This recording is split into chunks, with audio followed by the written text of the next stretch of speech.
It was a hobby back then. I would never put that much work in now. Oh my God, it was so much. It was still a hobby even when I was streaming and making money at uni, which is obviously a very good thing to be able to do, like have any kind of income when you're at uni. And then again, they sort of gradually toned down how much they played, and I just gradually toned up how much I was playing. Well, it's July 7th, 2015. There you go. The day it all changed. That's the day our lives changed. That's also why PS Plus is so incredible for It was Rocket League. huge It for was Rocket League what at the made start. Rocket League.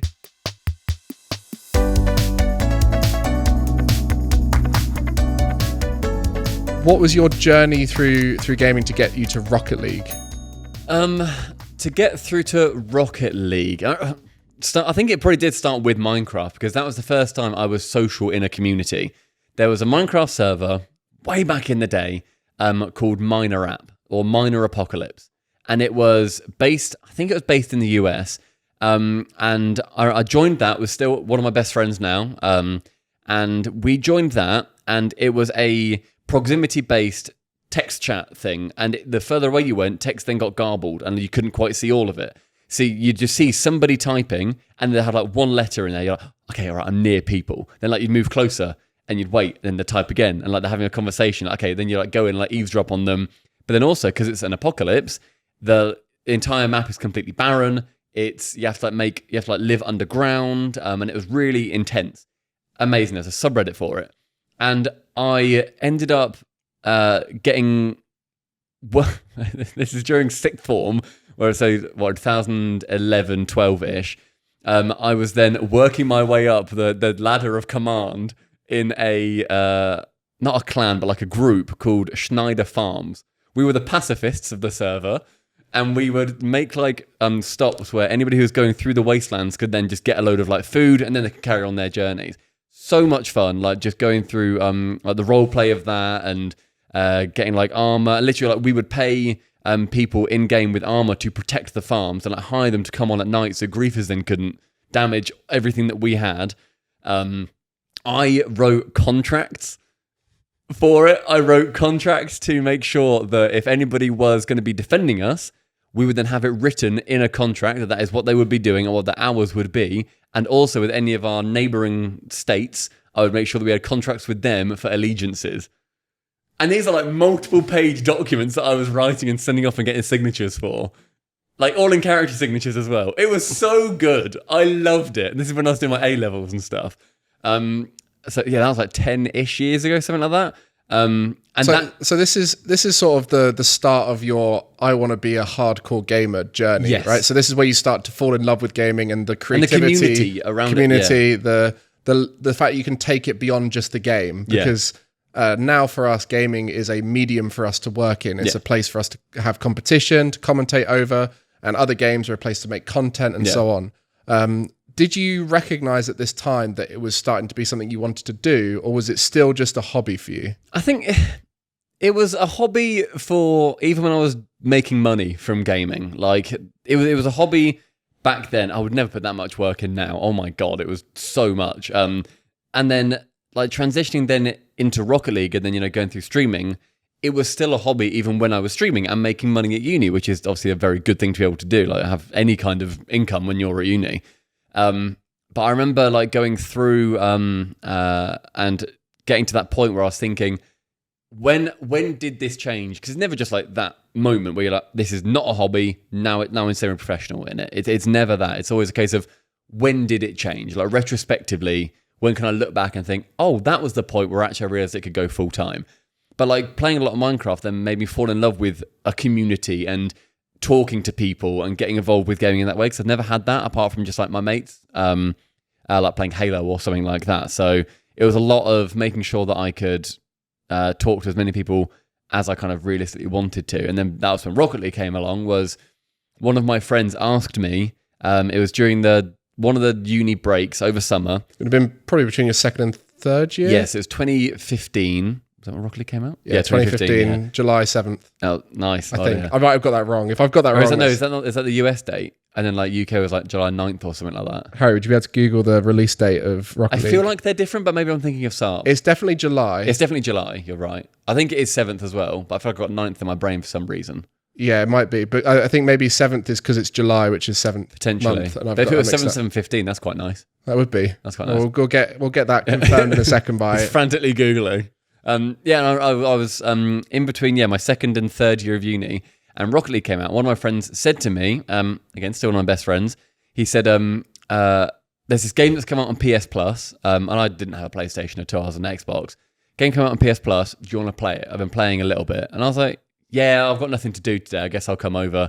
And my mum gave me a lift because I couldn't drive. Went over to his house, and I played it for a bit, and he was way better than me. We did like a 1v1, and I was like, nah, it's fine. It's all right. I'm not very good at this, so I don't really like it. And then I ended up going home, didn't even think any more about it. And then one of my other friends, he then said, if I buy you Rocket League, I'm playing it a little bit, will you just play some games with me? And I was like, yeah, I played it at my friend Michael's house. Yeah, I'll play it with you.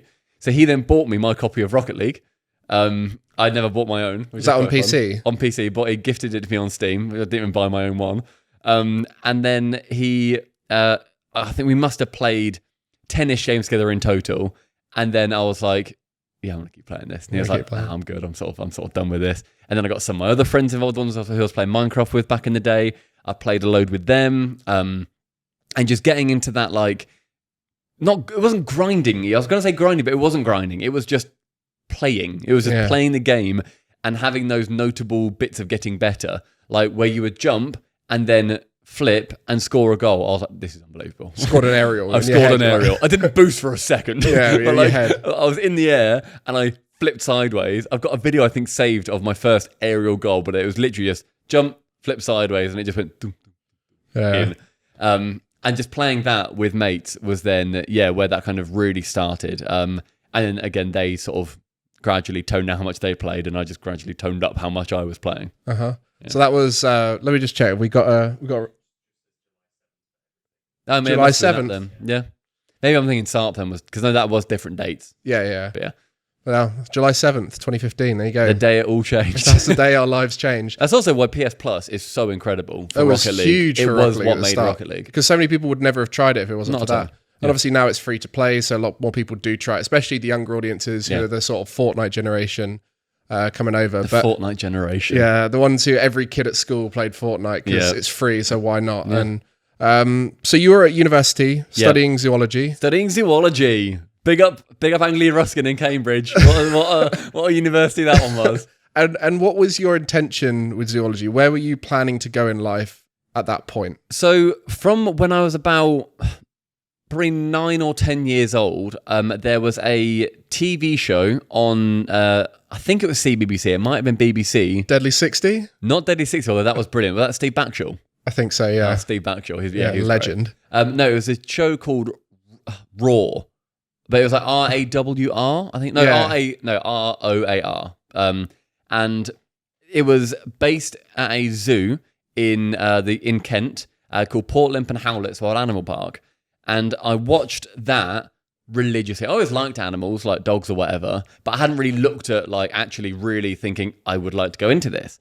And so I watched that show and I immediately thought, I want to be a zookeeper. I would love to look after animals, even just like the mucking out and stuff looked really like enjoyable because you've got that very tangible benefit for something. You know, you're improving the environment of an animal, and that is just everything. That's such an amazing thing to be able to do, just to affect a living thing in such a positive way so easily. Realistically, you're just shoveling a bit of shit, like it doesn't really matter too much.